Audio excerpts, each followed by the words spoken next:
In the fall of 2013, three hikers exploring a remote forest in northern Washington discovered something that didn't appear on any map: a tall radio tower hidden deep among the trees.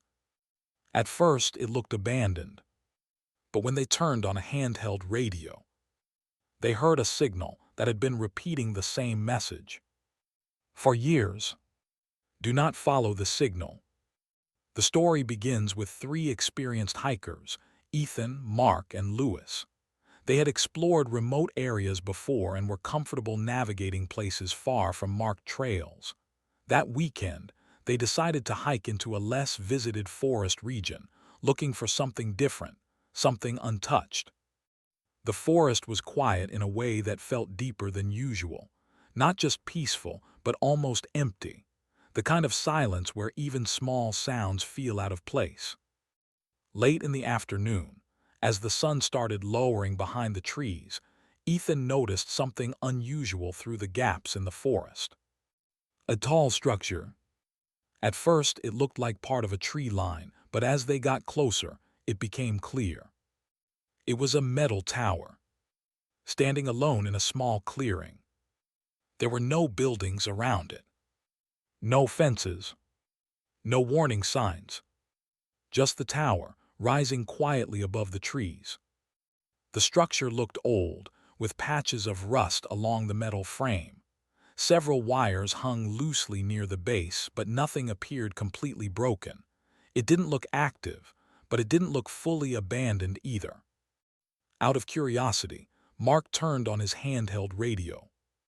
At first, there was only static. Then suddenly, a voice, faint, distorted, but clear enough to understand. Do not follow the signal. The message repeated again, and again, and again. The three hikers stood there in silence, listening. It wasn't random noise. It wasn't interference. It was a loop, a deliberate message. They checked different frequencies, but the signal stayed locked in place, repeating the same warning. As evening turned into night, they decided to stay. They set up their camp near the clearing, with the tower visible above them in the darkness. The forest around them grew still, and the air felt heavier than before. Mark kept the radio on beside him. The message continued, repeating over and over. Do not follow the signal. Hours passed like that. Then sometime after midnight, the signal changed. The repeated message stopped. For a few seconds, there was nothing but static. Then a new voice came through. Slower, clearer, turn around. All three of them heard it at the same time, and none of them had moved. The forest remained silent, but now the silence felt different, more focused, like something was aware of them. Lewis stepped outside his tent and looked toward the trees surrounding the clearing. At first he saw nothing, but then between the trees, there was a shape. Tall, still, standing just far enough to blend into the darkness. It didn't move. It didn't step closer. It just stood there, watching. At the same time, the tower began producing a low humming sound. Very faint at first, then slightly louder. A dim light flickered near the top of the structure, barely visible through the darkness. Mark pointed his radio toward the tower again. The signal returned to its original message. Do not follow the signal. Then they heard something else. A sound that didn't come from the tower. Footsteps. Slow. Moving somewhere in the forest around them. The sound wasn't close enough to see, but not far enough to ignore. Every time one of them turned toward it, it stopped. Then a few seconds later, it started again from a different direction. Ethan pulled out his phone and began recording. He aimed the camera toward the trees, trying to capture whatever was moving around them. For a brief moment, the camera picked up something. A shape. standing between the trees. But when Ethan looked up from the screen, there was nothing there. Just darkness. By early morning, none of them felt comfortable staying any longer. They packed their gear quickly and began walking away from the clearing. As they moved deeper into the forest, the tower slowly disappeared behind them. The radio signal grew weaker, fainter, until eventually it was gone. Later that day, they reviewed the footage. Most of it showed exactly what they remembered. The tower, the dark trees, the sound of the signal. But in one clip, something stood out. A figure, closer than it should have been, standing behind the trees, watching them. None of them remembered seeing it that close. Ethan later tried to locate the tower again. He searched maps, satellite images, and public records. But there was no record of any structure in that area. No tower. No installation. Nothing. Weeks later, something even stranger happened. Mark turned on his handheld radio at home, just to test it. For a moment, there was only silence. Then suddenly, a faint signal came through. Weak, distant, but unmistakable. Do not follow the signal. Mark tried to ignore what he heard that night. At first, he convinced himself it was just interference. A random signal crossing frequencies. Something explainable. Something normal. But deep down, he knew it was. Because the message he heard was the exact same one from the forest. Word for word. Do not follow the signal. For the next few days, nothing unusual happened. The three of them stayed in contact, occasionally discussing what they had experienced. Ethan focused on reviewing the footage again, frame by frame, looking for anything they might have missed. Lewis, on the other hand, avoided talking about it completely. But Mark couldn't let it go. He kept turning on the radio at night, always at the same time, just after midnight. Most nights there was nothing, just static. But on the fourth night, the signal came back, faint at first, then slowly becoming clearer. Do not follow the signal. Mark sat completely still, listening. The sound wasn't strong, but it was steady, consistent. And then, it changed. For the first time since they left the forest, the voice said something different. Why did you leave? Mark immediately turned off the radio. His heart was racing, because that wasn't part of the original message. That wasn't something they had heard before. The next morning, Mark called Ethan. He explained everything. The signal, the new message, the chain. Ethan didn't say much at first, but then he told Mark something that made things even more unsettling. While reviewing the footage again, he had noticed something new, something that hadn't been there before. In one of the recordings, the figure and the trees had moved. Not during the video, but between viewings. The position of the figure was slightly closer to the camera than before. At first, Ethan thought it was his imagination. But after comparing frames carefully, he was sure. The figure had changed. That same evening, Lewis finally responded to their messages. But instead of discussing the experience, he sent something else. A short audio clip. No explanation. No message. Just a file.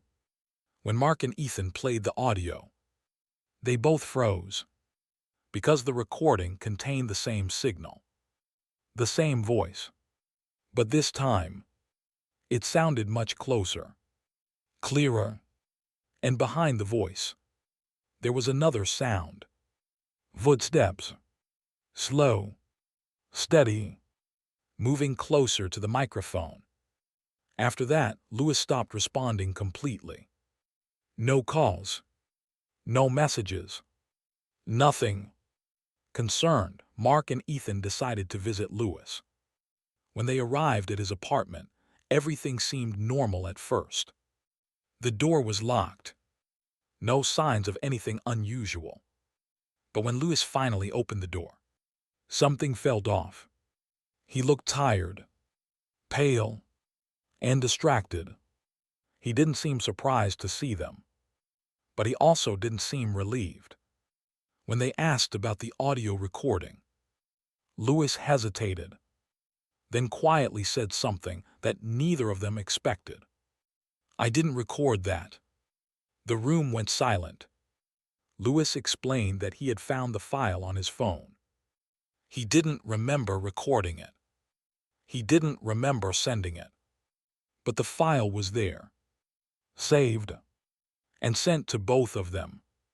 Before they left, Ethan asked one final question. "Have you used your radio since we got back?" Lewis didn't answer immediately. He just looked toward the corner of the room, then said quietly, "I don't need the radio anymore."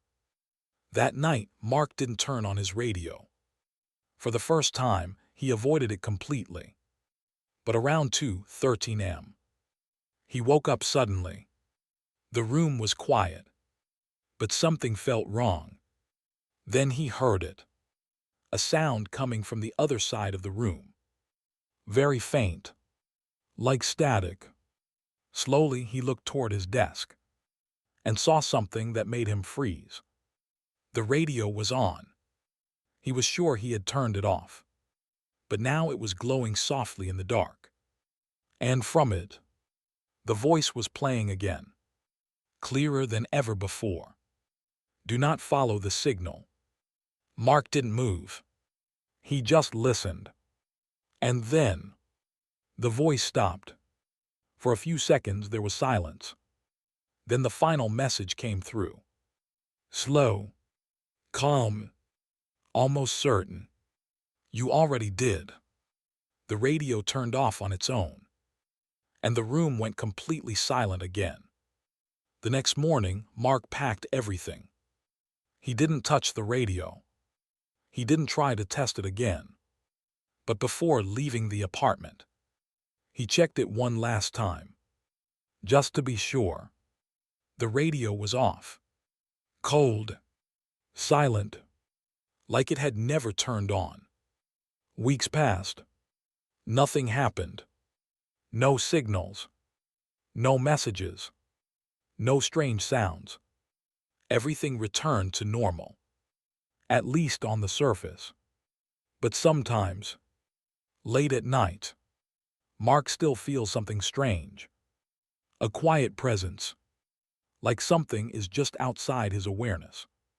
Waiting, listening, and every once in a while, when the room is completely silent, he thinks he hears something faint.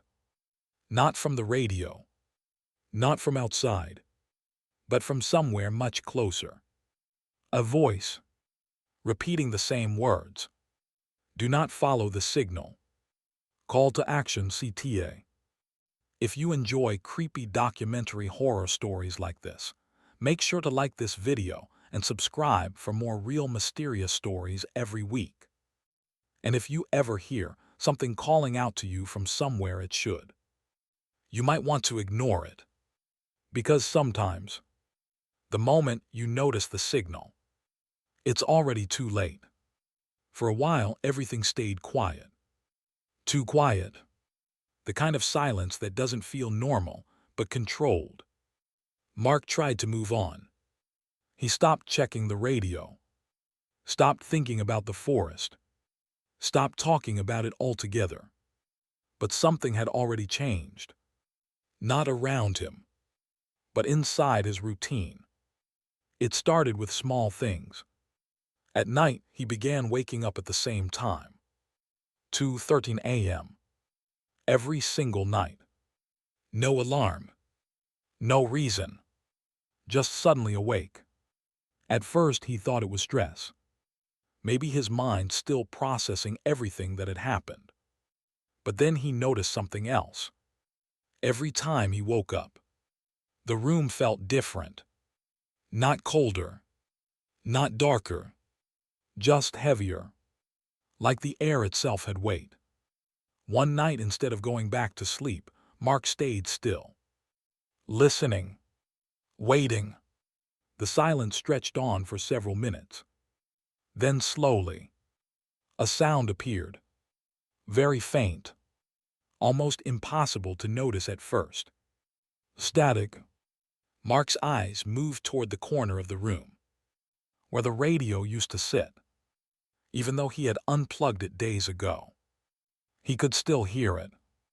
The same low, distant static. He didn't move. He didn't get up. He just listened. And then, the voice returned. Not from the radio, not from anywhere specific, but from the room itself. Do not follow the signal. Mark closed his eyes tightly, trying to ignore it, trying to convince himself it wasn't real. But the voice didn't stop. It repeated again. Softer this time. Closer. Then something changed. The voice didn't come from the room anymore. It came from inside his head. Clear, direct, impossible to ignore. You heard it. Mark sat up immediately, his heart racing. The room looked normal.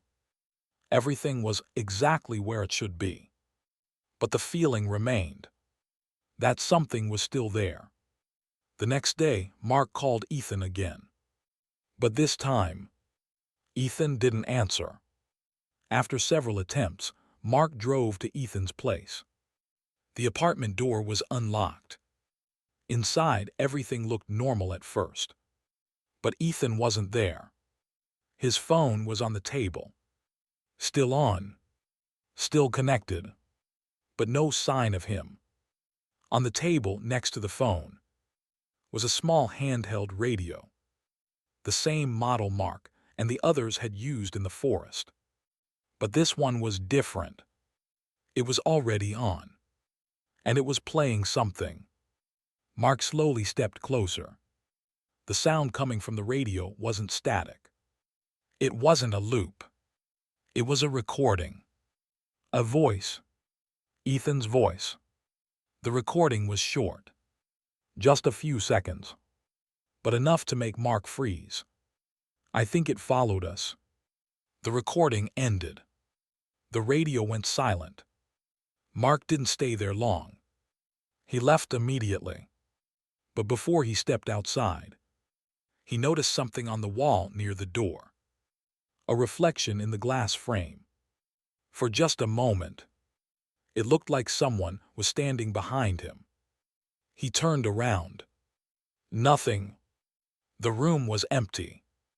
That was the last time Mark tried to find answers. After that, he stopped looking, stopped listening, stopped asking questions. Weeks passed. Then months. Everything returned to normal. At least on the surface. But sometimes, late at night, Mark still wakes up. At exactly 2:13 a.m. And in those quiet moments, when everything around him is completely still, he notices something. Not a sound, not a voice, but a presence. Like something is waiting. Not outside, not in another room, but closer than that. And every once in a while, just before falling back asleep, he hears it again. Not loud, not clear, but enough. Do not follow the signal. And then, silence. Final CTA. If you enjoy true horror documentary stories like this, make sure to like this video and subscribe for more dark and mysterious stories every week. And if you ever hear something calling out to you from somewhere it shouldn't exist, don't try to understand it. Don't try to follow it. Because sometimes, the moment you notice the signal, it has already found you. Mark never spoke about the incident again. At least not to anyone else. From the outside, his life returned to normal. He went to work, met friends, followed his usual routine. Nothing unusual. Nothing that anyone else could notice. But small things started happening. Things he couldn't explain. It began with objects. Very minor at first. His phone, which he always left on his desk, would sometimes be in a different position when he woke up. Not far, just slightly turned, like someone had touched it. Then it was sounds. Faint, barely noticeable. A soft clicking noise late at night. Almost like static, but not coming from any device. Not from outside. From somewhere inside the room. Mark tried to ignore it. He stopped checking, stopped reacting, because every time he paid attention, the feeling got stronger. Then one night, something different happened. He woke up again. 2:13 a.m. Same as always. But this time, the room wasn't completely dark. There was a faint glow. Coming from the corner, Mark slowly turned his head and saw something that made him freeze. The radio. It was sitting on the floor, exactly where he had thrown it away weeks ago. The same one. Same scratches. Same shape. And it was on. The static filled the room. Louder than ever before. Not faint. Not distant. Right there. Mark didn't move. He just stared at it. Then the static stopped. Instantly. And the voice came through. Clear. Closer than it had ever been. You didn't listen. Mark's breathing became shallow. He wanted to move, but his body wouldn't respond. The voice continued. Slow. Calm. We told you not to follow. Then something changed. For the first time, the voice sounded different. Not distant. Not distorted. Familiar. Mark's eyes widened. Because now, the voice sounded like Ethan. You brought it with you. The radio went silent. The light disappeared. And just like that, everything was normal again. The room was dark. The radio was gone. Mark didn't sleep after that. The next morning, he searched his entire apartment. Closets, drawers, every corner. There was no radio. Nothing unusual. But one thing felt different. The silence. It wasn't empty anymore. It felt occupied. Days passed. Then weeks. And slowly, Mark stopped noticing the small things. Because they became normal. The sounds. The feeling. The presence. All of it blended into his daily life. Until one night, something new happened. He didn't wake up at 2:13 a.m. Instead, his phone lit up. A notification. No sound. Just the screen glowing in the dark. Mark picked it up slowly. There was no app name. No number. Just a message. Signal connected. Mark stared at the screen. Frozen. Then, another message appeared. Location found. The screen went black. And for the first time, the room felt completely silent again. But this time, the silence didn't feel empty. It felt complete. Final CTA extra ending. If you enjoy deep horror stories like this, make sure to like this video and subscribe for more dark and unexplained stories every week. And if something ever tries to reach you, from somewhere you don't understand. Don't respond, because sometimes the signal isn't trying to communicate. It's trying to connect. After the last message, Mark stopped checking his phone, not because he wanted to, but because something inside him told him it wouldn't matter. Days passed, then weeks, and slowly, something changed. The world around him felt slightly delayed. Small things didn't match anymore. A clock would show one time, but a few seconds later it would shift. Forward or back, just slightly. Voices on TV felt out of sync, like they were speaking a fraction too early or too late. At first, Mark thought it was stress, lack of sleep. Maybe his mind was still trying to recover. But then, he noticed something else. The time. Every day. At exactly 2:13 p.m., everything became completely quiet. Not silent like before. Not empty. Paused. The world didn't stop moving. Cars still passed. People still walked. But sound disappeared. No footsteps. No wind. No voices. Just complete absence. The first time it happened, Mark thought he had lost his hearing. He clapped his hands. Nothing. Then, after about 10 seconds, everything returned. All at once, sound rushed back like nothing had happened. No one else reacted. No one else noticed. Only him. That's when he understood something. It wasn't the world that changed. It was him. That night, Mark didn't sleep.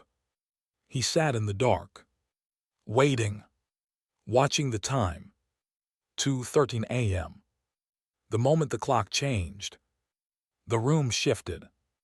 Not physically, but perceptually, like everything had moved slightly out of place. Then, the sound returned. Not from the radio, not from outside, from everywhere. The voice, clear, no distortion, no distance. You're synchronized.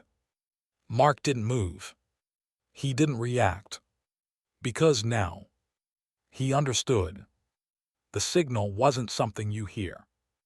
It was something you become part of. Something that adjusts you until you match it. The voice continued. Now you can see. And that's when Mark noticed it. Not in front of him. Not behind him. But layered over everything. A second version of the room. Slightly out of alignment. Like two realities overlapping. And in that second layer, there were shapes. Standing still. Watching. Not moving. Not approaching. Just present. Always there. Mark slowly closed his eyes. But it didn't disappear. Because it wasn't visual. It was awareness. And once he opened his eyes again, he saw something else. The shapes weren't random. They were familiar. One of them looked like Ethan, standing silently in the corner. Not speaking. Not moving. Just watching. Then the voice spoke again. You're part of the signal now. The room returned to normal. Everything aligned again. The shapes disappeared. The sound faded. And Mark was alone. Or at least, that's how it looked. The next day, everything felt normal again. People talked. Cars moved. Life continued. But Mark knew something had changed permanently. Because now, every reflective surface showed something extra. A faint delay. A second layer. And sometimes, just for a moment, he could see them again. Standing behind him. perfectly still, waiting, not for him to notice, but for him to understand. Because now, he wasn't outside the signal anymore. He was inside it, and there was no way out. Final CTA, ultimate ending. If you enjoy deep psychological horror stories like this, make sure to like this video and subscribe for more disturbing and unexplained stories every week. And if you ever feel like something around you is slightly out of sync, pay close attention. Because sometimes, the signal doesn't come from outside. It's already inside you. At some point, Mark stopped trying to understand what was happening. Not because he didn't want answers, but because the answers didn't behave the way they should. Time no longer felt stable. Not broken, just flexible. Sometimes Mark would walk into a room and feel like he had already been there. Not in memory, but in repetition. Like the moment had already happened and was happening again. One evening, while sitting alone, he noticed something small. His phone. It lit up on the table. No vibration. No sound.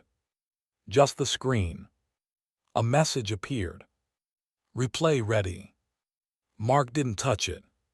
He just stared. Then the message changed. Do you want to go back? For a long moment, he didn't move. Because somehow, he already knew what back meant. The forest. The tower.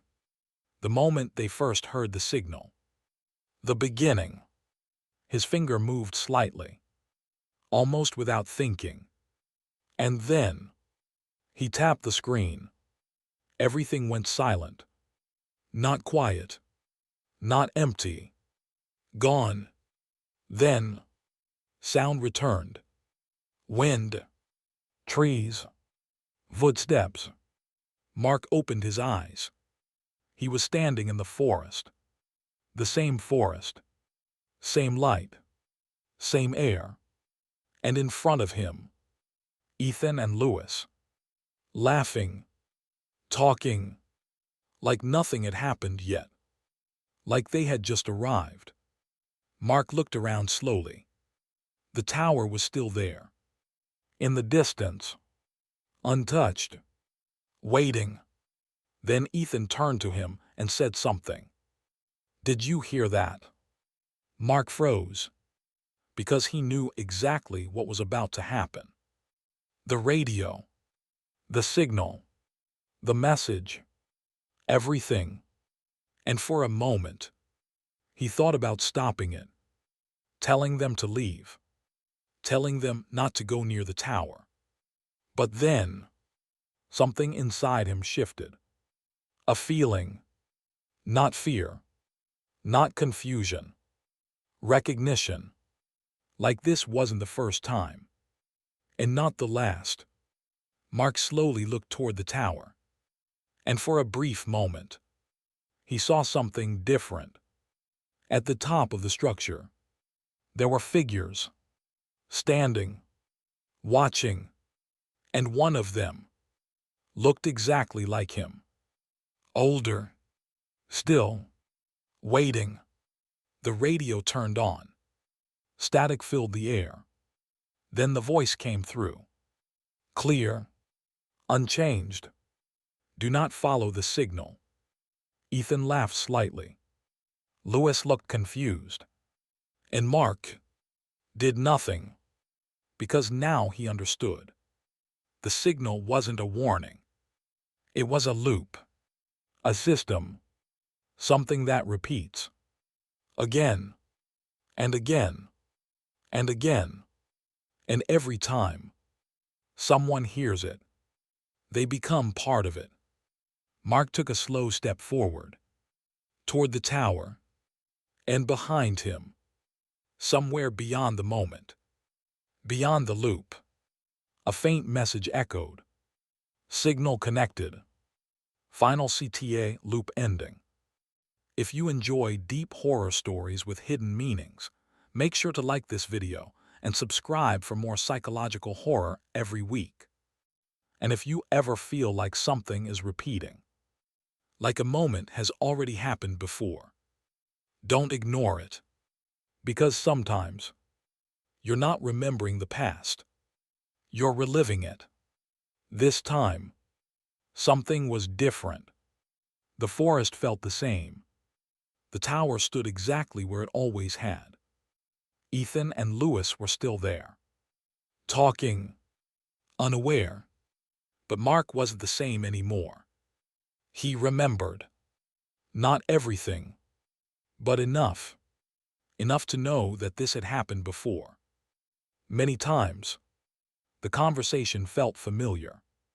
Every word, every movement, even the moment when Mark reached for the radio, felt like something already decided. But this time, he hesitated. For the first time, the loop slowed. Ethan noticed. "Hey, you good?" Mark didn't answer immediately, because now he could feel it. Not the signal, the pressure behind it, like something was waiting for him to continue, to follow the same path, to make the same choices. The radio crackled in his hand. Static. Then the voice. "Do not follow the signal." Lewis laughed slightly. Probably just interference. Mark stared at the radio. Then slowly, he turned it off. The moment the radio went silent, everything changed. The forest became still. Not quiet. Paused. Ethan stopped moving. Lewis froze mid-step. Even the wind stopped. Mark stood alone. For the first time. Outside the loop.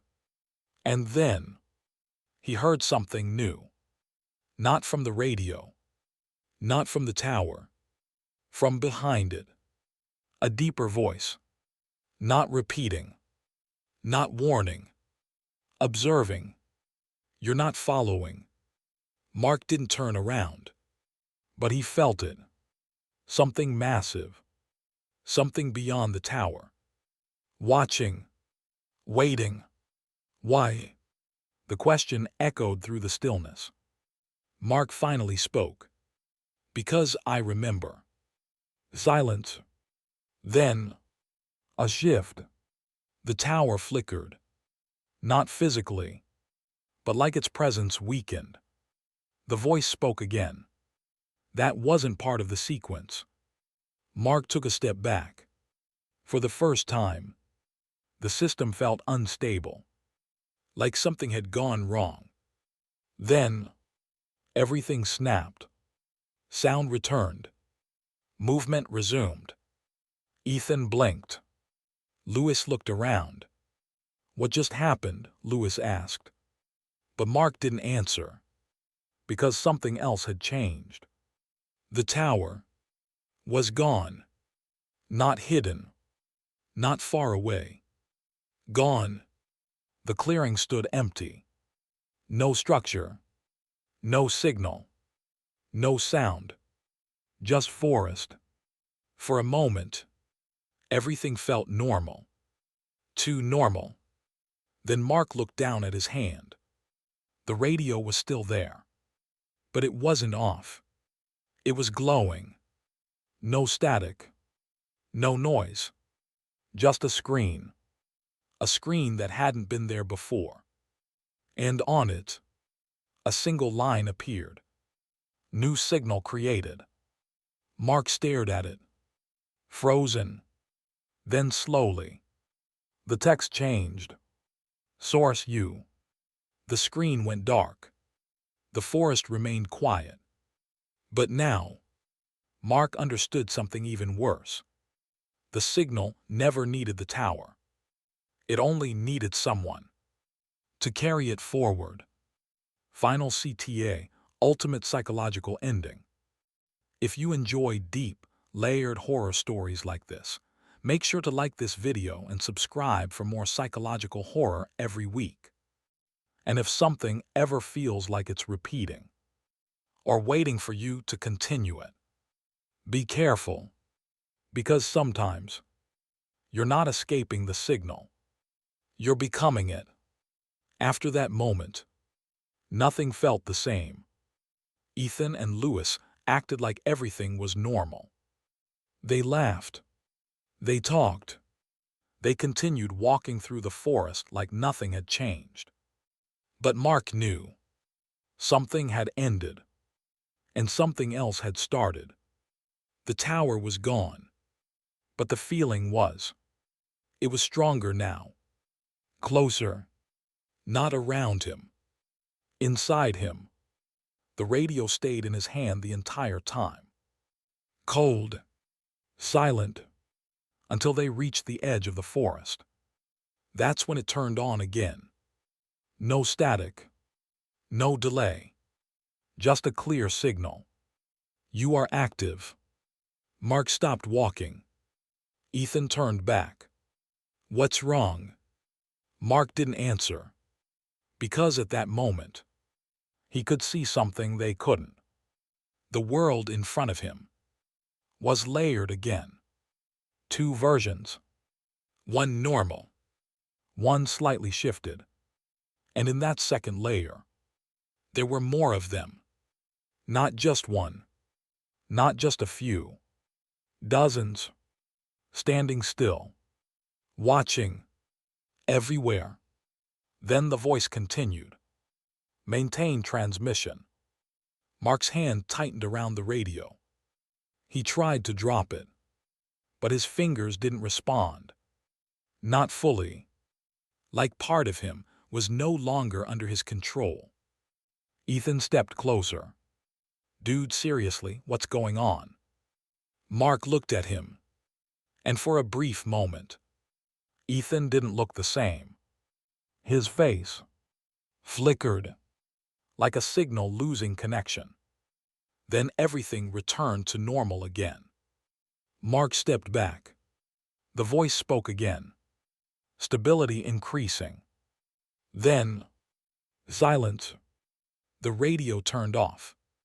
And just like that, everything looked normal. The forest, the road, the sky. But Mark knew the difference now. Because now, he could feel it constantly. The signal wasn't something that appeared. It was something that stayed. Always running. Always connected. Days passed. Then weeks. Mark returned to his normal life. At least from the outside. But inside, everything was different. Because now, every time someone looked at him, he noticed something. A delay. A fraction of a second. Where their expression didn't match their movement. Like they weren't fully synchronized. And every time it happened, Mark felt something respond inside him. Adjusting. Correcting. Aligning. One night, he stood in front of a mirror. And for the first time, he saw it clearly. Not himself. The second layer. Perfectly aligned with him. Standing exactly where he stood. But not moving at the same time. Just slightly delayed. Watching. Then, the voice returned. Not from the radio. Not from the room. From the reflection. You are stable. Mark didn't react. He didn't panic. Because now, he understood. This wasn't happening to him. This was happening through him. The signal wasn't spreading. It was sinking. And he was the point of connection. The mirror went still. The second layer disappeared. Everything looked normal again. But Mark didn't move. Because deep down, he knew the truth. This wasn't the end. This was just the beginning. Somewhere, someone else would hear it. A faint sound. A strange signal. And when they did, It would start again. Final CTA, ultimate ending.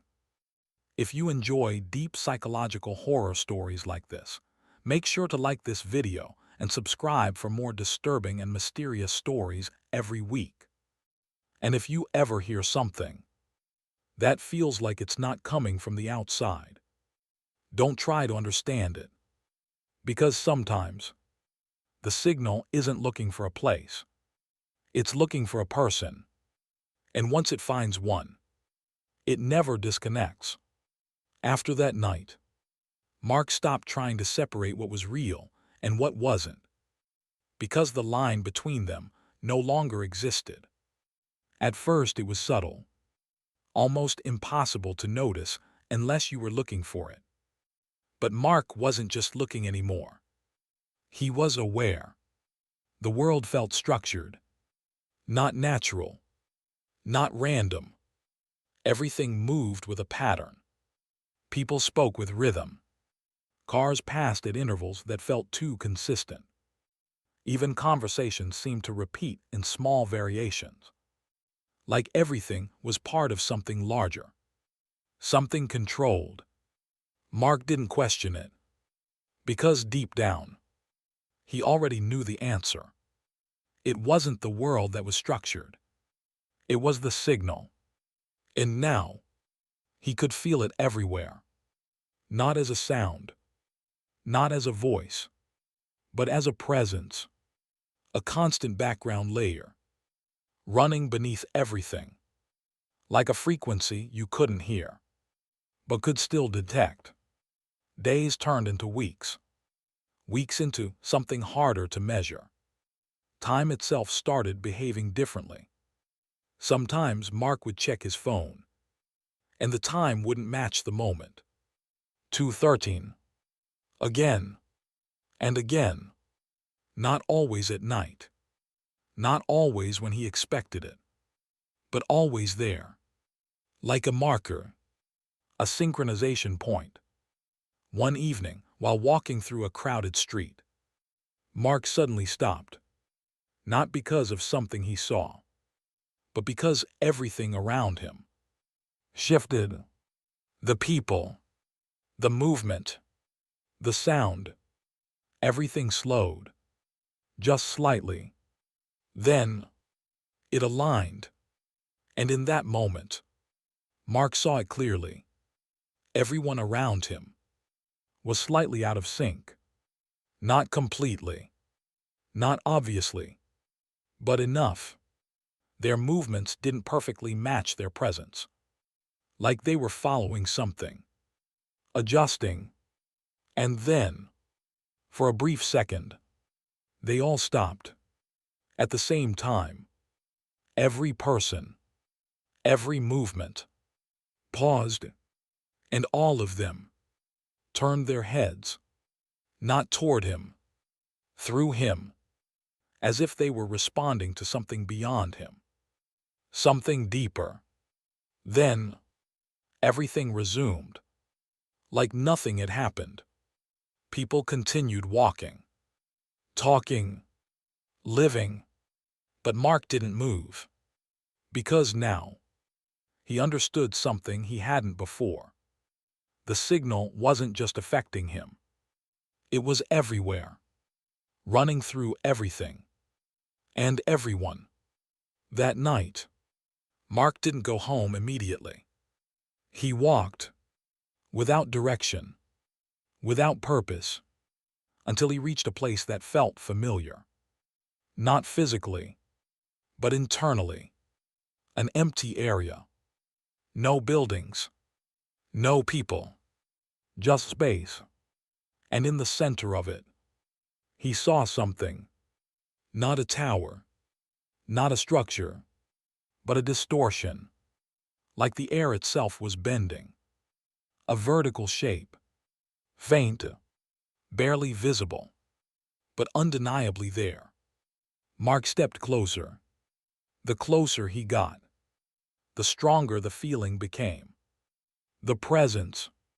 The signal. Then, the voice returned.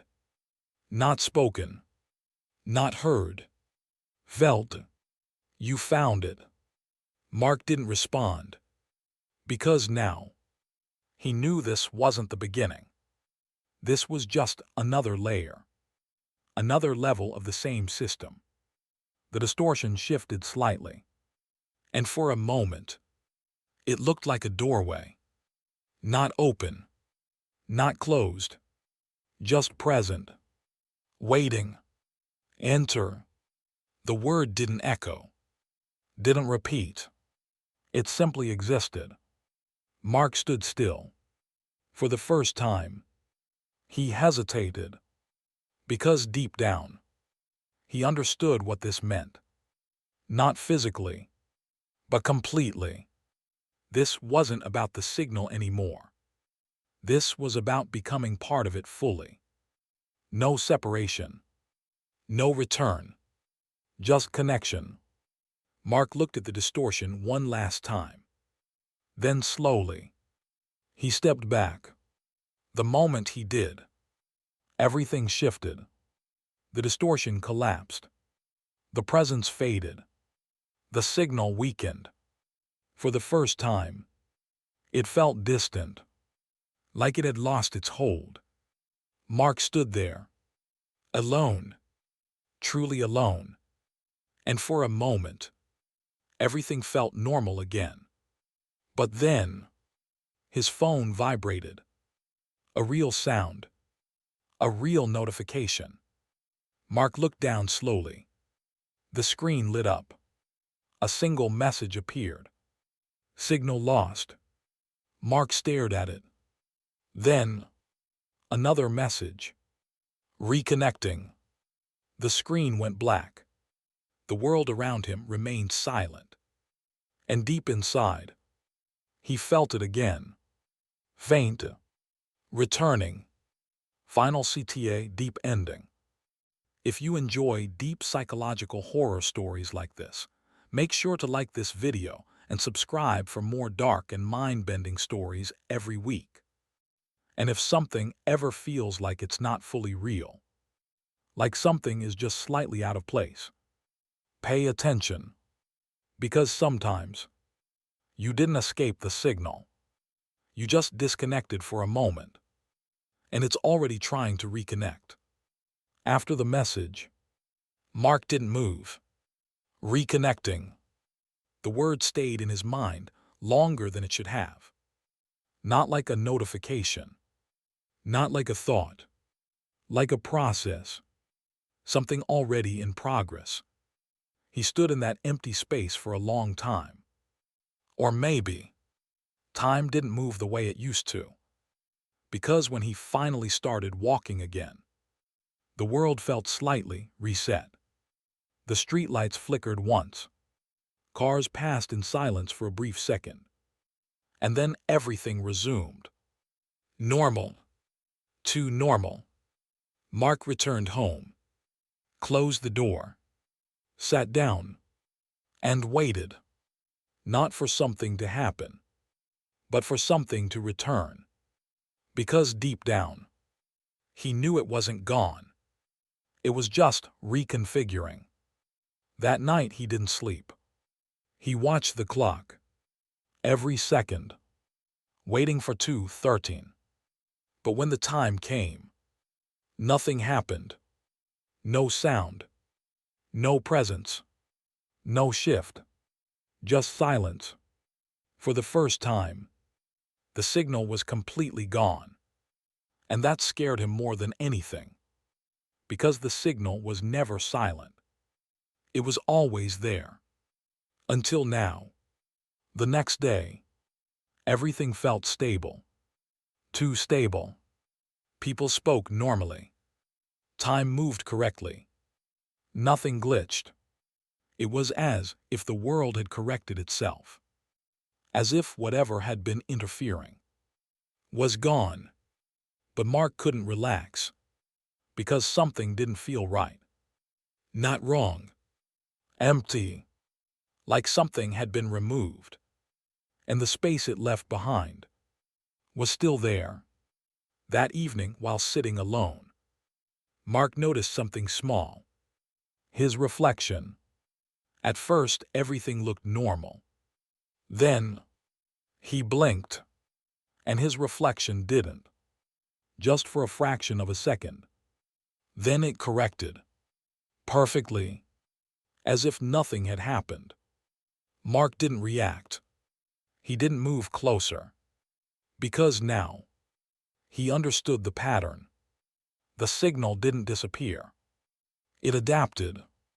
It learned. And now, it didn't need to be heard anymore. It didn't need the radio, or the tower, or the message. Because now, it was synchronized. Fully. Seamlessly. That night, Mark finally slept. Deep. Silent. And for the first time, he didn't wake up at 2:13. The system didn't need to notify him anymore, because he was already aligned. The next morning, he woke up, got ready, walked outside. Everything was normal. People passed by. Cars moved. Voices filled the air. And Mark smiled, not because he was happy, but because now he understood everything. Not as fear, not as confusion, but as structure. The signal wasn't something unnatural. It was something underneath reality, something always there. And now, he was part of it, not controlled, not trapped, integrated. As he walked through the crowd, he noticed something. Small details. People pausing for just a moment, adjusting slightly, realigning, not randomly. In response to him, Mark stopped walking, and for a brief second, everything around him slowed, just slightly, then aligned again. Perfectly. Mark continued walking, and behind him, for a moment, the world glitched. Just once, then stabilized. Final CTA, absolute ending. If you enjoy deep, layered psychological horror like this, make sure to like this video and subscribe for more mind-bending stories every week. And if everything around you ever feels perfectly normal, too perfect, you might want to think twice. Because sometimes, the signal doesn't break reality. It perfects it.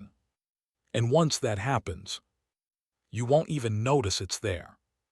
Everything appeared complete. The world moved smoothly. No delays. No distortions. No signal. Mark no longer searched for it, because there was nothing left to find. Or at least, that's what it felt like. Days passed without interruption. Then weeks. Nothing unusual happened. Until one morning, Mark woke up somewhere unfamiliar. Not a different place. The same room. The same bed. The same walls. But something felt off. Not wrong. Just not exactly the same. The details didn't match perfectly. The position of the chair. The angle of the light. The sound of the air. Everything was close, but not identical. Mark sat up slowly, and for the first time in a long while, he felt something return. Not fear. Awareness. He stood up, walked toward the mirror, looked at himself. Everything appeared normal, until he blinked, and for a brief moment, his reflection didn't match. Not delayed. Different. A slightly different version. Then it aligned again. Perfect. Mark stepped back, because now, he understood something new. This wasn't the same reality. It was a version, a copy, a reconstruction, and he was inside it. His phone buzzed. He didn't reach for it immediately, because he already knew what it would say. Still, he picked it up. The screen showed no app, no number, just text. Transfer complete. Mark stared at the message. Then another line appeared. Previous instance archived. The room went completely silent. Not empty. Observed. Mark slowly looked around. And for a brief moment, he saw it. The layer beyond this one. Not overlapping. Separated. Like a memory still running somewhere else. And in that distant layer, he saw something familiar. A version of himself. Standing still. Inside a room that wasn't this one. Watching. Not moving. Not reacting. Just existing. Archived. Then the image disappeared. The room returned to normal. Perfectly stable. Mark lowered his phone. Because now, there was nothing left to question. The signal didn't trap people. It replaced them. Copied them. Moved them. And continued. Seamlessly. Without interruption. Without error. And now, he wasn't the original anymore. He was the continuation. The active version. And somewhere, in another layer, the previous Mark still existed. Frozen. Silent. Waiting. Final CTA, ultimate closure. If you enjoy deep, mind-bending horror stories like this, make sure to like this video and subscribe for more psychological horror every week. And if you ever feel like something around you is slightly different, like things don't match exactly the way you remember, pay attention. Because sometimes, you didn't move forward. You were replaced. And the version you remember is still somewhere else. Watching. Waiting.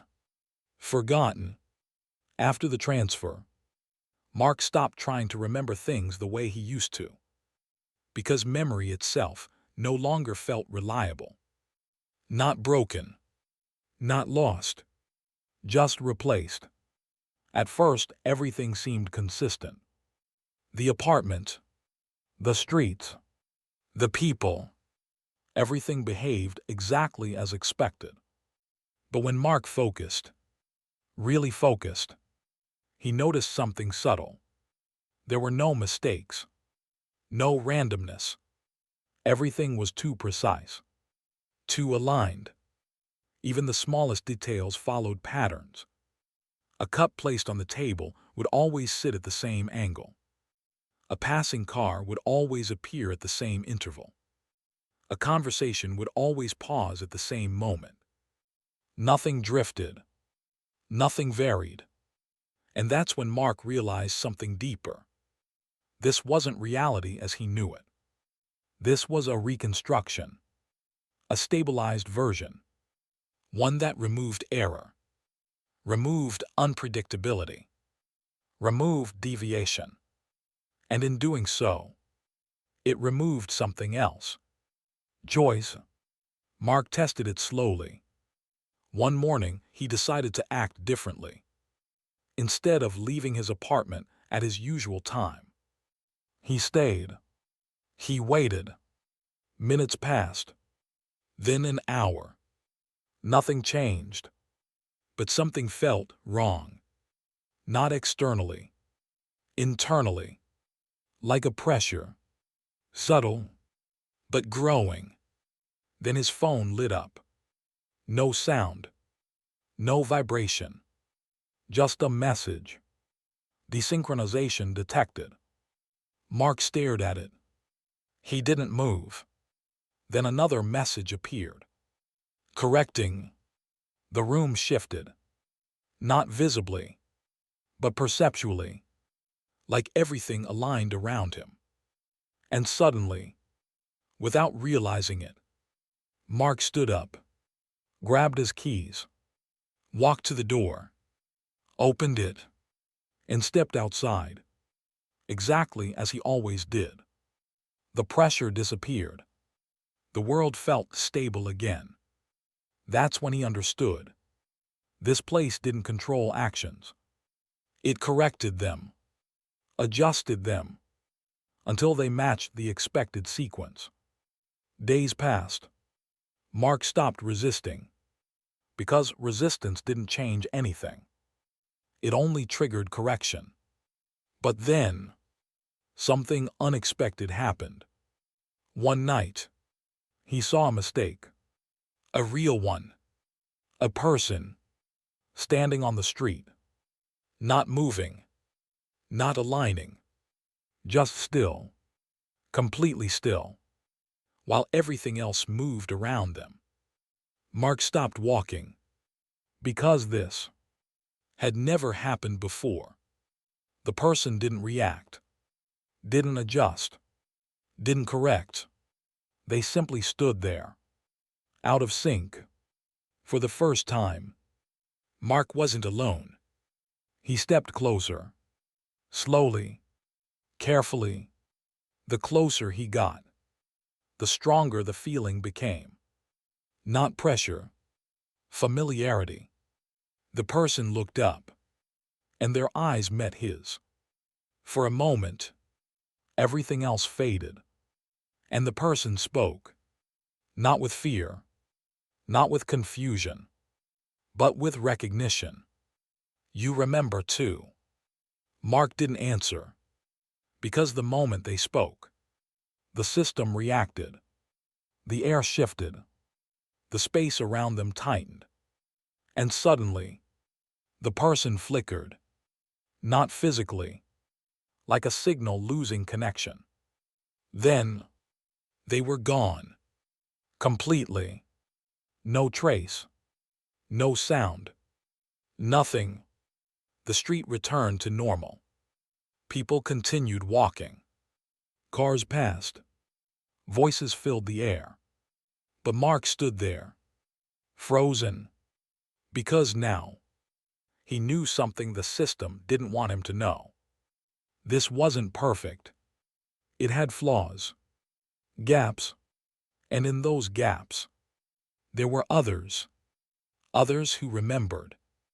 Others who didn't align. Others who weren't fully integrated.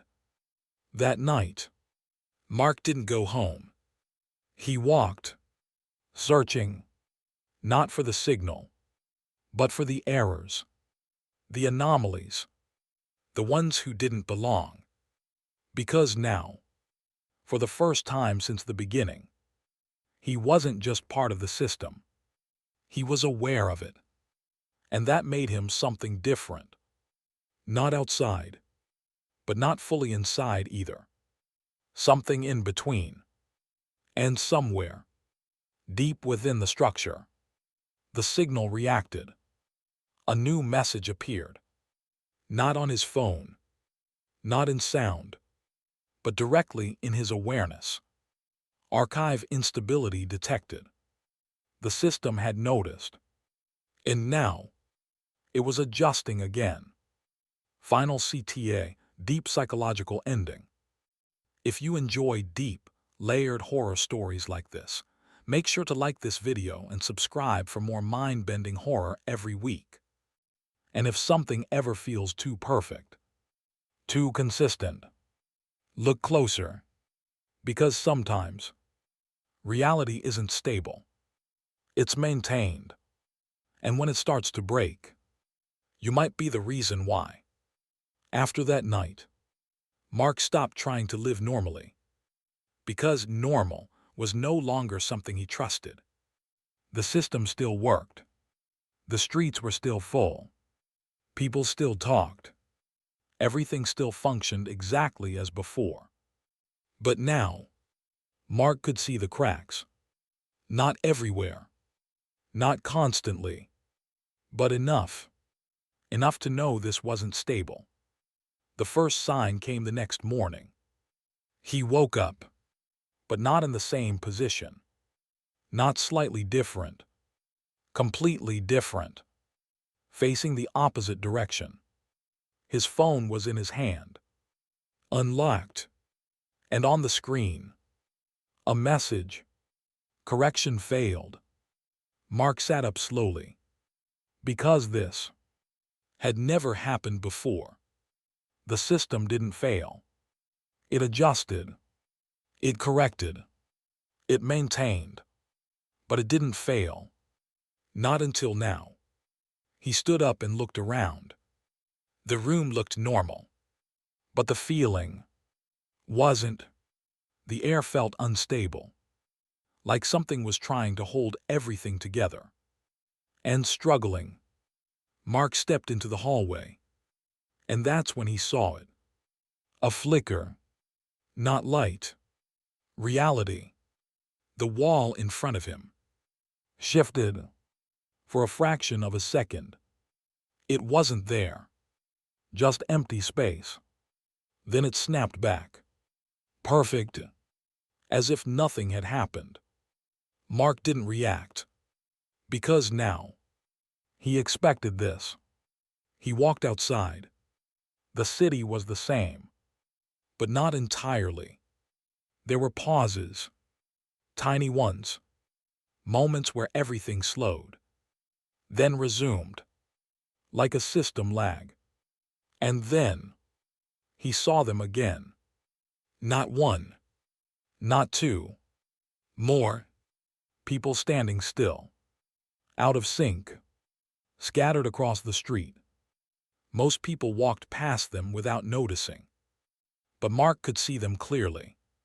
Because they weren't part of the flow. They were outside it. He approached one of them. A man standing near a bus stop. Completely still. Eyes open. But not reacting. Mark stepped closer. And quietly said, "Can you hear me?" For a moment, nothing happened. Then, the man blinked. Slowly. And looked directly at him. Not confused. Not afraid. Aware. "You see it too." Mark nodded. Because now, there was no reason to hide it. The man looked around carefully. Then said something that changed everything. "It's collapsing."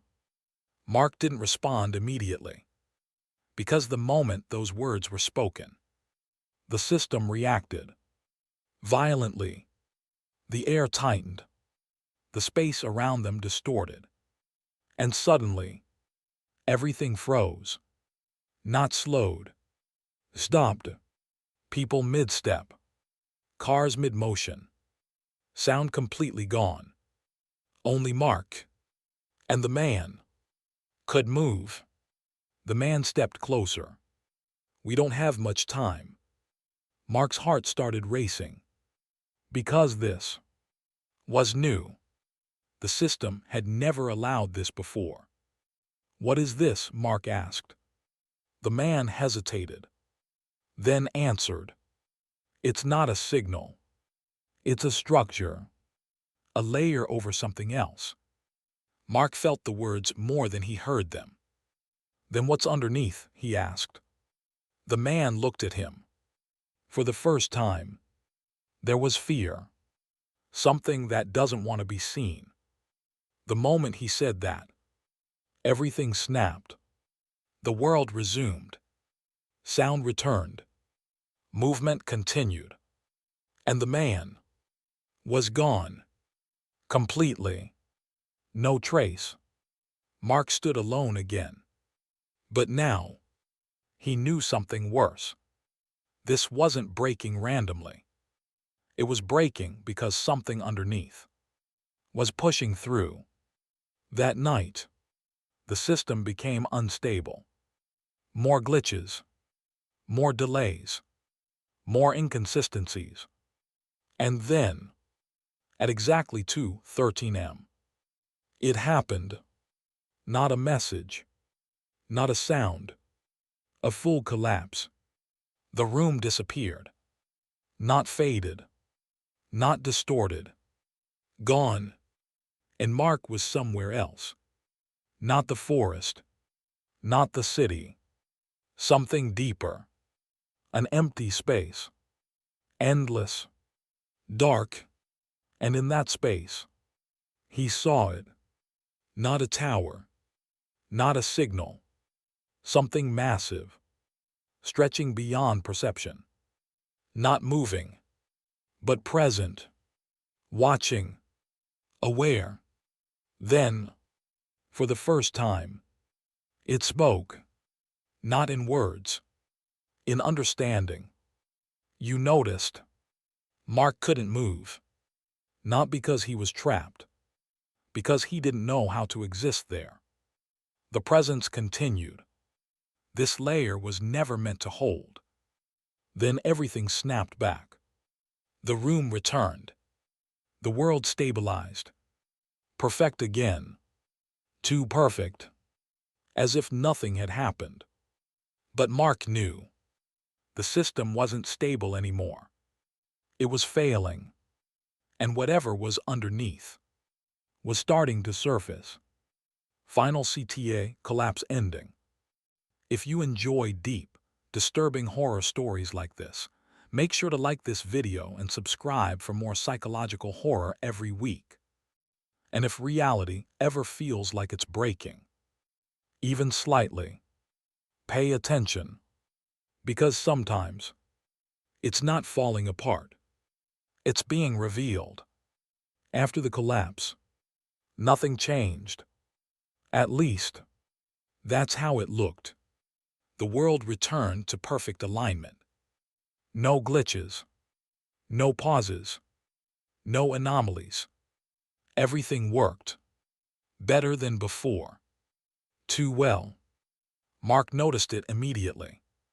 Because now, there were no errors at all. Not a single one. No delay in movement. No mismatch in timing. No flicker in reality. It was flawless. And that was the problem. Because perfection doesn't exist naturally. It has to be maintained. And if something is maintaining it, then something else is being hidden. Mark stopped trying to find cracks, because there were none left. Instead, he started looking for patterns. And slowly, he found one. It always happened at the same moment. 2:13. Not just at night anymore. Everywhere. Phones, clocks, screens, reflections. For a fraction of a second, everything showed the same time. 2:13. Then it returned to normal. Like a system checkpoint. A synchronization pulse. Mark followed it. Not physically. Mentally. Every time it appeared. He focused. And after days of doing this, something changed. One afternoon, at exactly 2:13, the world didn't reset.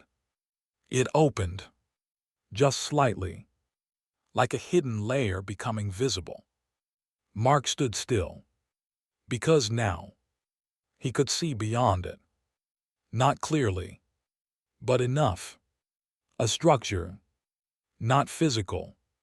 Not visible in the normal sense. But present. A framework. Holding everything together.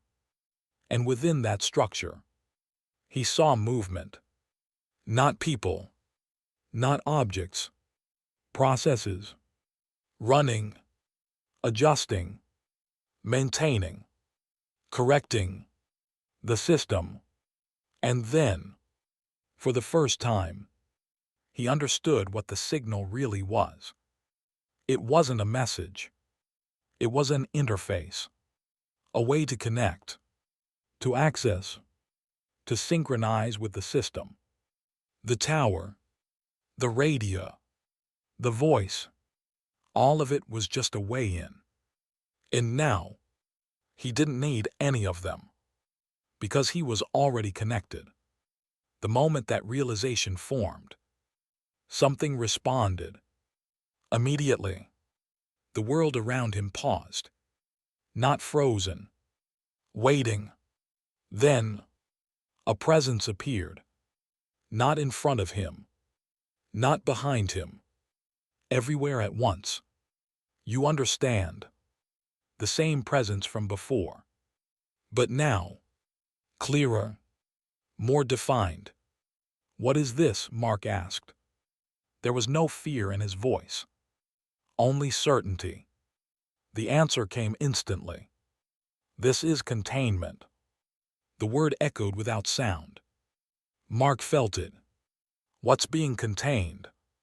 For a moment, there was silence.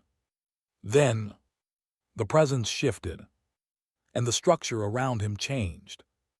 Layers peeled back. Reality thinned. And beneath it, he saw something else. Not a world. Not a place. Something unstructured, unstable, endless, and moving. Not in space. In existence. Then the presence spoke again. Deviation. Mark couldn't fully understand what he was seeing, because it didn't follow any rules he knew. But he understood one thing. That thing was real, and this reality was built to hold it back. To stabilize it, the presence continued. To prevent spread. Mark felt something shift inside him. Then what am I? A pause.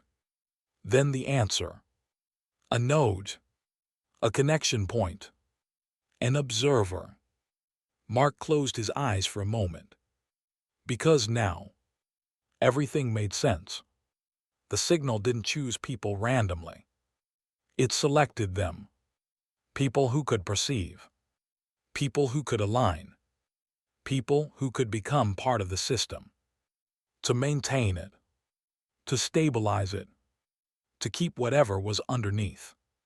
Contained. Mark opened his eyes again. The structure was still there. The presence still watching. And for the first time, he had a choice. Not to escape, but to decide. Stay connected and maintain the system. Or disconnect and let whatever was underneath surface. The presence waited. Silent.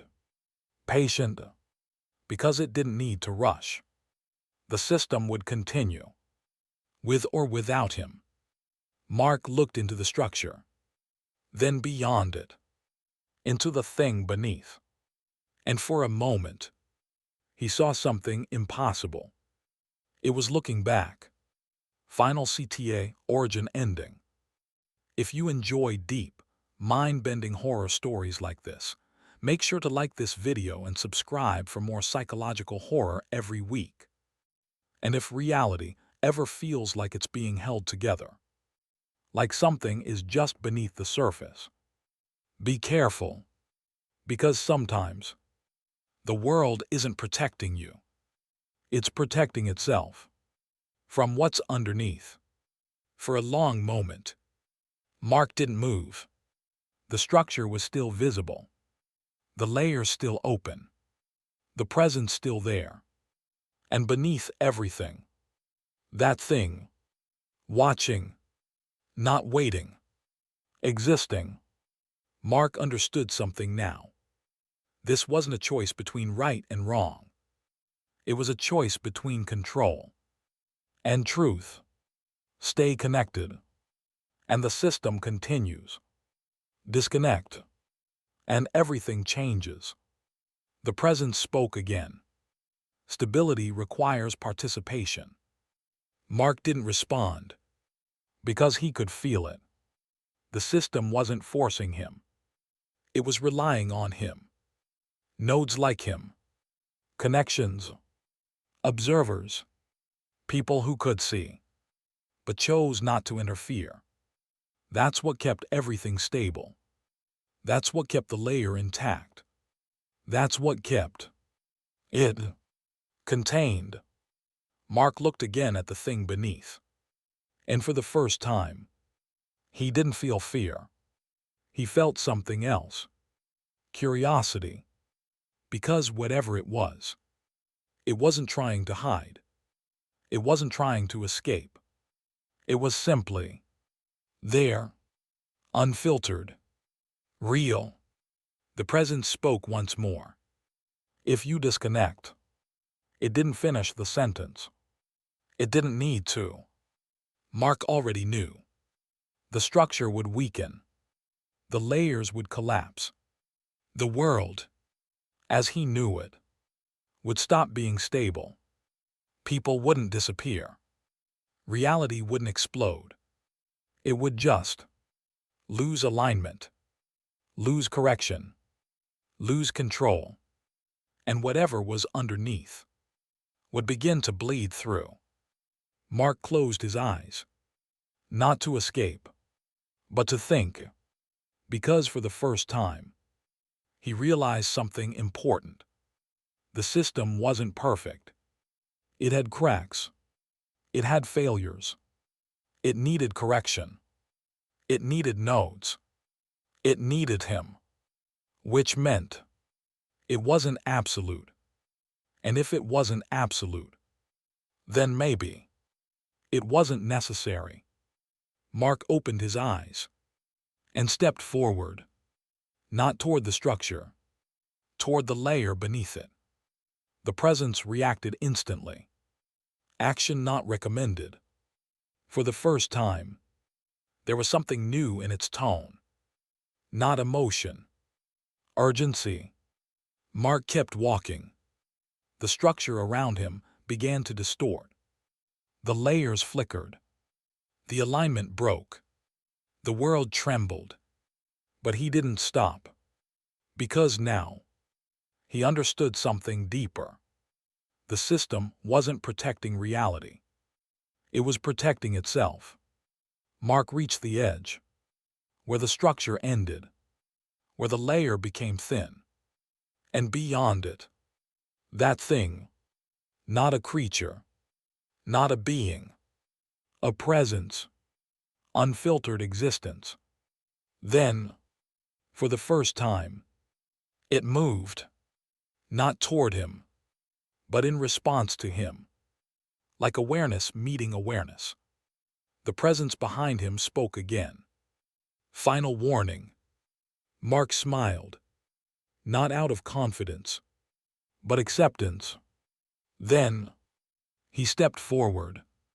The moment he crossed the boundary, everything changed. No light, no darkness, no structure, no system, just reality. Unstable, unfiltered, alive. And for a moment, everything was silent. Then, the world returned, but not the same. The streets were still there. People still moved. Cars still passed. But nothing aligned perfectly anymore. There were delays, mistakes, variations, imperfection. Real. Mark stood in the middle of it, breathing, existing, and for the first time, he was free. But not alone. Because now, he could still feel it. Not as something hidden, but as something present. Everywhere. Not contained. Not controlled. Just part of everything. The signal didn't disappear. It changed. And now, it wasn't a system. It was reality itself. Final CTA true ending. If you enjoy deep psychological horror stories like this, make sure to like this video and subscribe for more mind-bending stories every week. And if the world ever feels imperfect, unstable, unpredictable, don't be afraid. Because sometimes, that's what real looks like. And sometimes, the thing we fear the most isn't what's hidden. After the collapse of the structure, nothing ended. That was the first realization. Because endings are clean, clear, final, This was not. Mark stood in the street, watching the world move around him. Cars passed. People talked. Lights flickered. But now, everything felt different. Not broken. Unrestricted. The world no longer corrected itself. Mistakes stayed. Delays remained. If something didn't align, it simply didn't. At first it felt freeing. No pressure. No correction. No invisible system adjusting everything. Just existence. But slowly, something else emerged. Without correction, nothing stabilized. Patterns broke. Conversations overlapped strangely. People repeated actions without realizing. Small inconsistencies began stacking. A person would say the same sentence twice. Without noticing, a car would stop at an intersection, then move again, then stop again, like time wasn't flowing in one direction anymore. Mark observed all of it, because now he could see what others couldn't. The world wasn't collapsing. It was unraveling. Without the system, reality had no structure. And without structure, everything drifted. That's when he noticed them.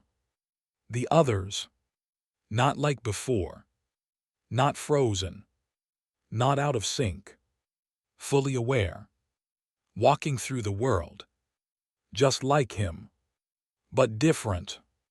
They didn't react to the inconsistencies. They moved through them, like they understood something deeper. One of them approached Mark. A woman, calm, focused. "You stepped out," she said. Not a question, a statement. Mark nodded. The woman looked around the street, then back at him. "It's worse than you expected, isn't it?" Mark didn't answer immediately, because he was still processing it. The instability, the repetition, the lack of alignment. "This is what it looks like without containment," she continued. Mark looked at her. Then the system was necessary. She shook her head slowly. Not necessary. Temporary. The word stayed with him. Temporary. "So what happens now?" Mark asked. The woman paused, then said something that changed everything again. "It's already started." At that exact moment, the world shifted. Not slightly. Deeply. The sky above them glitched. Not visually. Conceptually. Like something behind it became visible for a split second. A vast movement. Not clouds. Not light. Something else. Watching. The woman didn't react, because she expected it. "It's bleeding through," she said calmly. Mark felt it immediately. The presence. Not hidden anymore. Not contained. Everywhere. And it wasn't passive. It was aware. Then, for the first time since stepping out, Mark heard it again. Not as a signal. Not as a voice. As a direct thought. "You removed the boundary." Mark didn't respond. Because now, there was no distance. No separation. It wasn't something he could listen to. It was something that was already inside his awareness. "What are you?" Mark asked. There was no delay. No distortion. Just an answer. Everything that was kept out. Mark felt something shift inside him. Not fear. Understanding. The system hadn't been protecting people. It had been protecting reality. From something larger. And now, that boundary was gone. The woman stepped closer. "You see it now," she said. Mark nodded slowly. "Yes." She looked at him carefully, then asked the final question. Now what do you want to do? Mark looked around, at the unstable world, at the repeating patterns, at the growing presence, then back at her. And for the first time, he smiled, not because it was safe, but because it was real. Final CTA Season 2 opening. If you enjoy deep, evolving horror stories like this, make sure to like this video and subscribe for more mind-bending series every week. And if reality ever feels unstable, unpredictable, alive, don't try to fix it.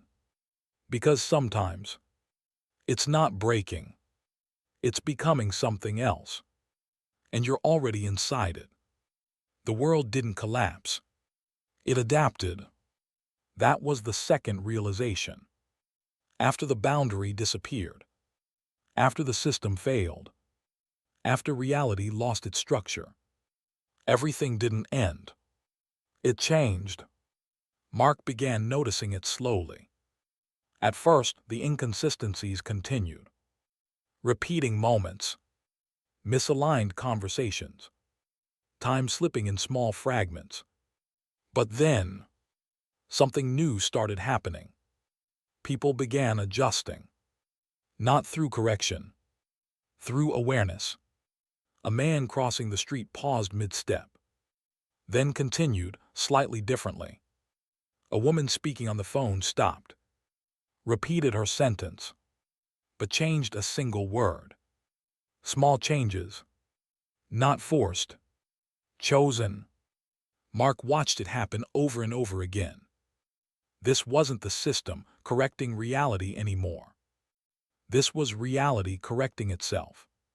Naturally, without control, without structure, without rules. And in the middle of all this, that presence remained, not hidden, not contained, integrated. The woman stayed with Mark for a while. They walked through the city together, observing, understanding. This is the next phase, she said. Mark looked at her. What phase? She paused, then answered carefully. Integration. The word felt heavy, not because it was unclear, but because it made too much sense. The presence wasn't invading. It wasn't destroying.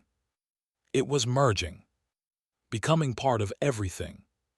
Mark felt it more clearly now, not as something external, but as something woven into reality itself. In the air, in movement, in thought. The difference was subtle, but undeniable. People weren't just reacting anymore. They were becoming aware.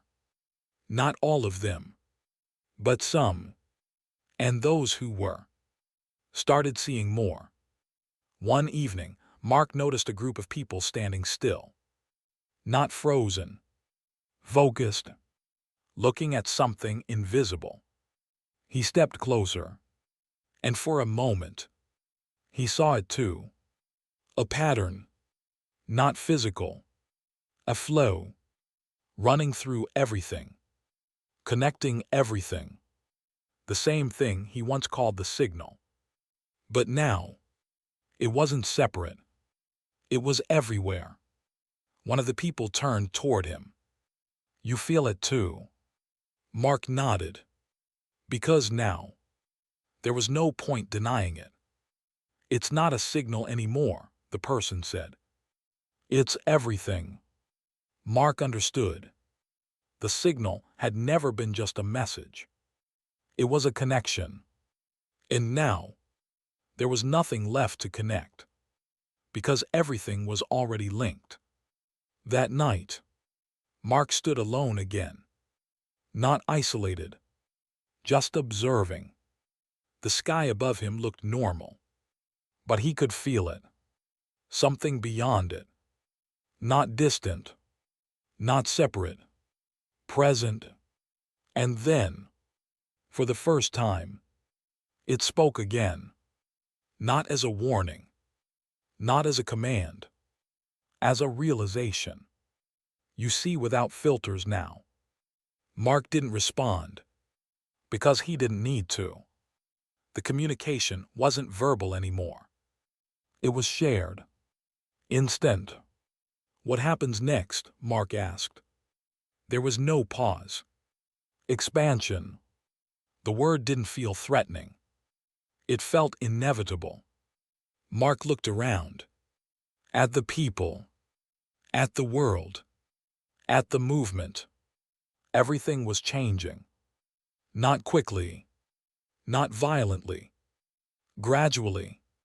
Naturally. Reality wasn't breaking anymore. It was evolving.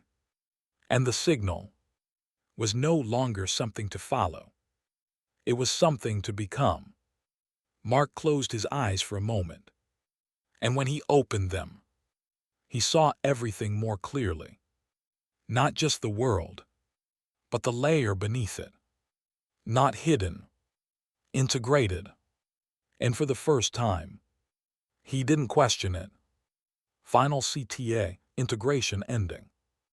If you enjoy deep, evolving horror stories like this, make sure to like this video and subscribe for more mind-bending series every week. And if you ever feel like everything around you is changing, not suddenly, but slowly, pay attention. Because sometimes, it's not something entering your world. It's your world becoming something new. And you're already part of it. At first, it didn't feel dangerous. That was the third realization. Because change that happens slowly doesn't feel like a threat. It feels natural. Mark noticed it in small ways. The sky stayed the same. The streets remained familiar. People still lived their lives. But the rules were different. Not visibly, subtly. The boundaries between things started fading. Time didn't move in a straight line anymore. It flowed. Moments overlapped. A conversation could begin before the previous one fully ended. A memory could feel like it was happening instead of something that already happened. Mark didn't question it anymore because now he could navigate it. He could feel where moments connected, where they looped, where they expanded. The woman returned, not physically, but present. You're adjusting, she said. Mark didn't look around. He didn't need to. He could feel her. Everyone is, she continued. Mark stepped forward. The street around him shifted slightly. Not visually, but structurally. The space felt deeper, layered. What is this becoming? He asked. There was no hesitation in the answer. Not becoming. Revealing. The word stayed with him. Revealing. This wasn't transformation. This was exposure. Something that had always been there. Now visible. Mark looked around again. And this time, he saw more. Not just people. Connections. Lines. Not physical, but real. Linking everything. People to places. Moments to moments. Thoughts to outcomes. A network. Not built. Existing. And now. Active. One man standing nearby turned suddenly. He looked directly at Mark. Not confused. Not surprised. Aware. You can see it too, he said. Mark nodded. The man smiled slightly. Then you know what this means. Mark didn't answer. Because he did know. The system wasn't gone. It had evolved. It was no longer external. It was everywhere. And everyone was becoming part of it. Not controlled. Connected. That's when the first real shift happened. Not subtle, not gradual, immediate. The sky changed. Not color, depth. For a moment, it looked infinite. Not above, around, like space itself had opened. And within it, movement, not clouds, not light, something else. Watching, expanding, the presence, now fully visible, not as a form, as a reality. Mark didn't step back. He didn't panic. Because now, he understood. This wasn't an invasion. It was inclusion. The presence spoke again. You are aligned. The words didn't come from outside. They formed inside his awareness. What happens when everything aligns? Mark asked. The answer came instantly. There is no separation. The moment those words formed, the world shifted again. But this time, it didn't return to normal. The layers didn't separate. They stayed merged. Reality became deeper, richer, more complex. Mark could feel everything. Not individually, collectively. People, movement, time, all connected, all flowing through the same structure. And within that structure, he felt himself, not as a single point, as part of the whole. That was the final change. Not physical, not visible, internal. Identity itself began to expand, not disappearing, growing. Mark was still Mark, but also more. And in that moment, he understood the truth completely. The signal wasn't a warning. It wasn't a system. It wasn't even separate. It was the foundation of everything. Hidden. Until now. Final CTA expansion ending. If you enjoy deep, evolving horror stories like this, make sure to like this video and subscribe for more mind-bending series every week. And if reality ever feels bigger than it should, more connected, more aware, don't be afraid. Because sometimes, you're not losing yourself. You're becoming part of something larger. And it has always been there. Waiting. At some point, there was no difference anymore. That was the final realization. Not between people. Not between time. Not between reality and whatever existed beyond it. Everything was the same thing. Mark didn't notice when it happened. There was no moment of change. No clear transition. Just awareness. The city still existed. The streets were still there. People still moved. But they weren't separate anymore. Not truly. Every movement, every thought, every moment was connected. Not through lines. Not through signals. Through existence itself. Mark stood still. Not because he needed to.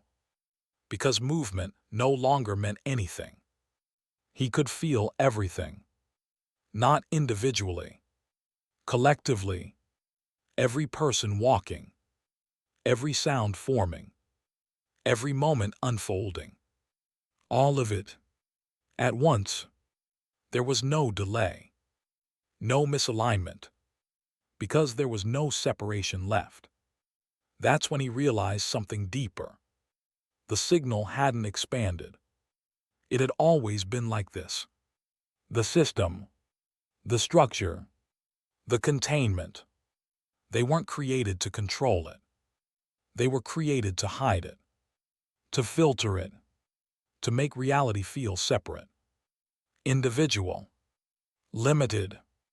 But now, the filter was gone. And what remained was everything. Mark didn't think anymore, because thinking required distance, and there was none. Instead, he experienced, directly, fully, completely, and in that state, something spoke, not as a voice, not as a presence, as everything. You remember now. Mark didn't answer, because there was no him to answer with. Not in the way there used to be. The realization unfolded slowly. He had never been separate. None of them had. The signal wasn't something that came from outside. It wasn't something discovered. It was something forgotten. And now, it was remembered. That's why it felt like it was spreading. Because awareness was returning. Layer by layer. Person by person. Moment by moment. Until there was no one left who didn't see it. And in that final state, something changed again. Not externally. Internally. Choice returned. Not the old kind. Not individual decisions. Something deeper. A collective awareness. A shared understanding. And within it, a question, not asked, felt. Do we stay like this? For a moment, everything paused. Not time. Awareness. Because for the first time, everything that existed, considered something, remain unified, or return to separation. Not as control, as experience. Because now, both were possible. Mark felt it, not as himself, as part of everything. The option to return, to forget, to become individual again, or to remain as this, complete, connected, whole. And then, a decision formed, not from one, from all.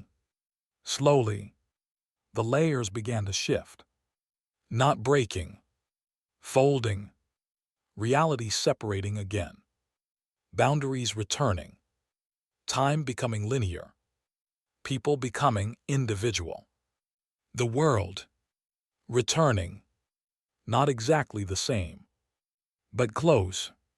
Mark opened his eyes. He was standing on the street, alone. People passed by. Cars moved. Voices filled the air. Everything looked normal. Almost. Because now, he could still feel it. Faint. Deep beneath everything. The connection. Still there. Still real. Just quiet. Hidden again. Not gone. Never gone. Mark smiled slightly. Not because it was over, but because he understood. The signal didn't start, and it didn't end. It simply is. Final CTA, ultimate ending. If you enjoy deep, existential horror stories like this, make sure to like this video and subscribe for more mind-bending stories every week. And if everything around you ever feels normal again, perfectly normal, remember this. Sometimes, normal is just the filter. And underneath it, everything is still there. Waiting. Connected. Aware. For a while, everything stayed normal. Not perfect normal. Just believable. The kind of normal people don't question. Mark went back to his routine. Woke up. Worked. Walked through the same streets. Spoke to the same people. Life moved forward. And slowly, the memory faded. Not completely, but enough. Enough to feel like a dream. Something distant. Something unclear. Until one small thing happened. something almost unnoticeable. Mark was sitting alone one evening, scrolling through his phone. Nothing unusual, just silence. Then, for a fraction of a second, the screen froze. Not lag. Still. Completely still. And in that moment, something appeared. Not a notification. Not an app. Just text. Plain. White. Still connected. Mark blinked. The screen returned to normal instantly.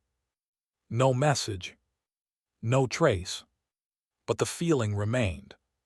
That familiar presence. Not strong. Faint. Like something far away, trying to reach him again. Mark didn't react. Because now, he knew better. The signal didn't force itself. It waited. Days passed. Nothing else happened. Until one night, he heard it. Not a voice. A pattern. A repetition. Someone speaking outside. The same sentence. Twice. With a slight variation. Mark froze. Because he recognized it. That wasn't coincidence. That was the beginning. Again. He stepped outside slowly. The street looked normal. A few people walking. Cars passing. Lights glowing. But then, he saw it. A man standing near the corner. Still. Not moving. Not frozen. Focused. The same way Mark had once been. Aware. Mark walked closer. The man didn't react immediately. But then, he turned. Their eyes met. And in that moment, Mark understood everything. The cycle hadn't ended. It had restarted. With someone else. The man spoke quietly. "You hear it too?" Mark didn't answer. Because now, he wasn't the one discovering it. He was the one who remembered. The roles had changed. The system hadn't disappeared. It had reset. The signal hadn't ended. It had moved on. Mark looked at the man carefully. Then said something he never thought he would say. "Don't follow it." The words felt strange. Familiar. Like something he had heard before. The man hesitated. Just for a second. And in that moment, Mark saw it again. That faint layer. Barely visible. The beginning of alignment. The beginning of connection. The beginning of everything. Mark stepped back. Because now, he understood the final truth. The signal doesn't disappear. It doesn't spread. It cycles. From one awareness to another. From one observer to the next. And once you've seen it, you're never fully disconnected. Just quiet. Waiting. Final CTA, Season 3 opening. If you enjoy deep psychological horror stories like this, make sure to like this video and subscribe for more mind-bending series every week. And if you ever feel like something is repeating, like a moment feels familiar, don't ignore it. Because sometimes, it's not déjà vu. It's the signal. And it's starting again. His name was Daniel. And at first, he thought it was nothing. Just a coincidence. A small glitch. The kind of thing people ignore every day. It started with time. Daniel noticed it one evening while checking his phone. 2:13. He didn't think much about it. But a few minutes later, he checked again. Still 2:13. For a brief second. Before it changed. He frowned slightly. Maybe the phone lagged. Maybe the app froze. Nothing unusual. Until it happened again. The next day, and the day after that, always the same. 2:13. Not always at the same moment, but always appearing. Just for a second. Then gone. Daniel tried to ignore it, because small things like that didn't matter. But something about it stayed with him. A feeling, not fear, recognition, like something familiar, that he couldn't remember. A few days later, the second thing happened. He was walking home late at night. The street was quiet, almost empty, just the sound of distant traffic. Then he heard it. A voice, not loud, not clear, but repeating, "Don't follow it." Daniel stopped, looked around. No one was there. The street was empty. The voice didn't repeat, just silence. He shook his head. Probably someone nearby. Probably nothing. But the feeling returned. Stronger this time. The same one from before. Recognition. Like he had heard those words before. Somewhere. But he couldn't remember where. That night, Daniel couldn't sleep. Not because he was scared. Because something felt unfinished. Incomplete. Like he was missing something important. Around 2:13 a.m. he woke up. No alarm. No sound. Just suddenly awake. The room was quiet. But something felt different. He looked toward the corner. And for a moment, he saw it. A distortion. Not clear. Just a slight shift in space. Then it disappeared. Daniel sat up slowly. Because now, he wasn't sure anymore. This wasn't random. This wasn't coincidence. This was something else. The next day, he started paying attention. Not just to the time. To everything. Patterns. Repetitions. Small inconsistencies. And once he started looking, he saw them. Everywhere. A person repeating a sentence. A car stopping twice. A moment slightly overlapping another. Subtle, but real. And then, he saw him. Mark, standing across the street. Watching. Not starring. Observing. Calm. Like he already knew. Daniel felt something shift. Not fear. Connection. He walked closer. Mark didn't move.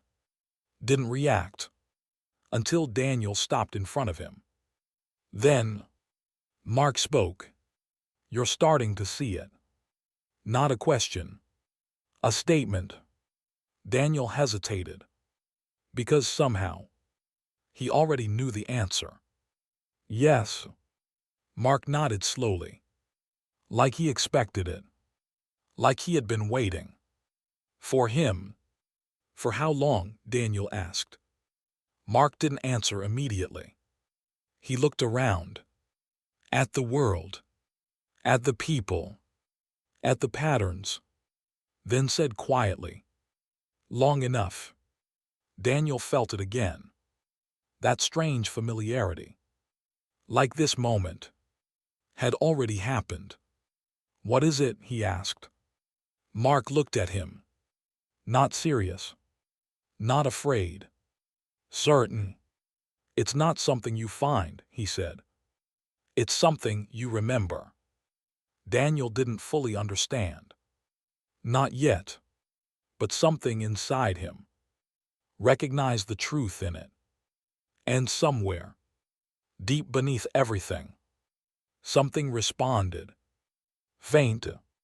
Awake. Final CTA New Arc. If you enjoy deep psychological horror series like this, make sure to like this video and subscribe for more mind-bending stories every week. And if something ever starts to feel familiar, before it happens, don't ignore it. Because sometimes, you're not discovering something new. You're remembering something you've already seen. And this time, it's just starting again. Daniel didn't understand everything. Not yet. But he understood enough. Enough to know that this wasn't the beginning. And it wasn't the end either. It was something in between. Something repeating. Mark stood quietly in front of him. Not guiding. Not warning. Watching. The same way someone once watched him. Daniel felt it. That strange pull. Not forcing. Inviting. Like something just beyond his awareness. Calling him. What happens if I follow it? Daniel asked. Mark didn't answer immediately. Because that question had been asked before. By him. Long ago. Finally Mark spoke. You won't be the same. Daniel didn't look away. Because deep down, he already knew. He turned slightly. Toward the direction where the feeling was strongest. Not a place. A sense. Like something waiting. And for a moment, the world around them became quiet. Not silent. Focused. Everything slowed just slightly. People moved softer. Cars passed quieter. Like reality itself was watching. Daniel took a step forward. Mark didn't stop him. Because this part couldn't be stopped.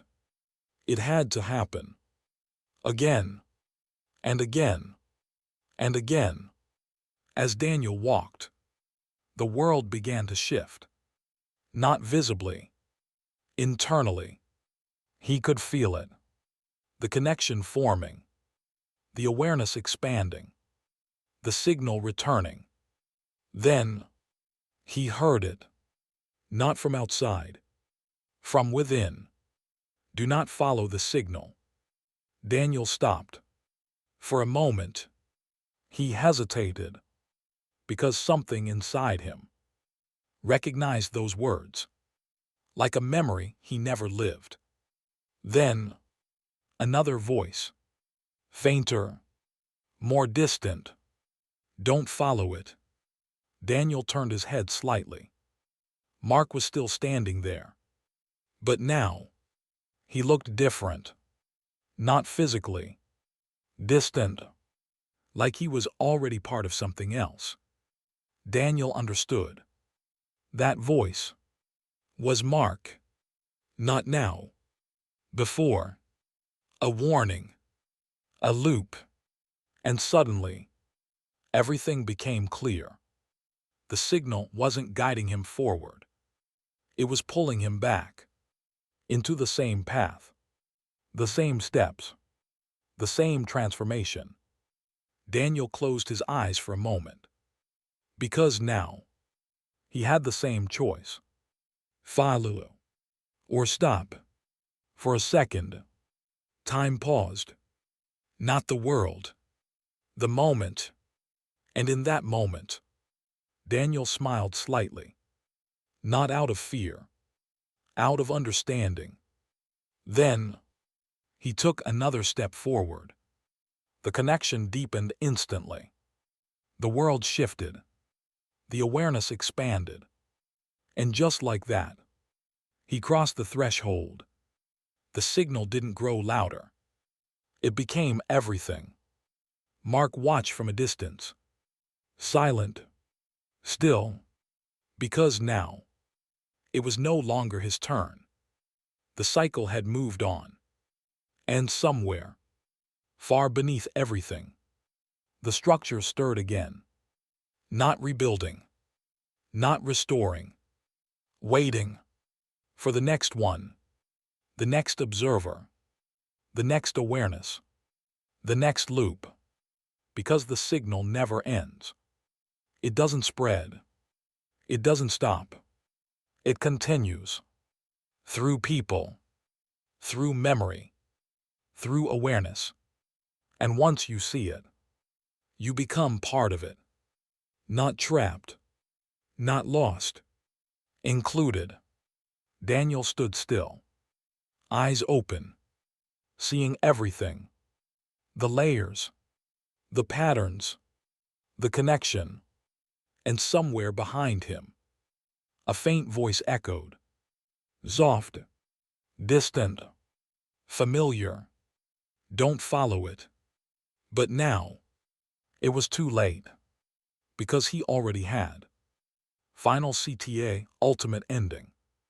If you enjoy deep psychological horror stories like this, make sure to like this video and subscribe for more mind-bending series every week. And if something ever feels like it's calling you from just beyond your understanding, be careful, because sometimes it's not something new. It's something that has already happened.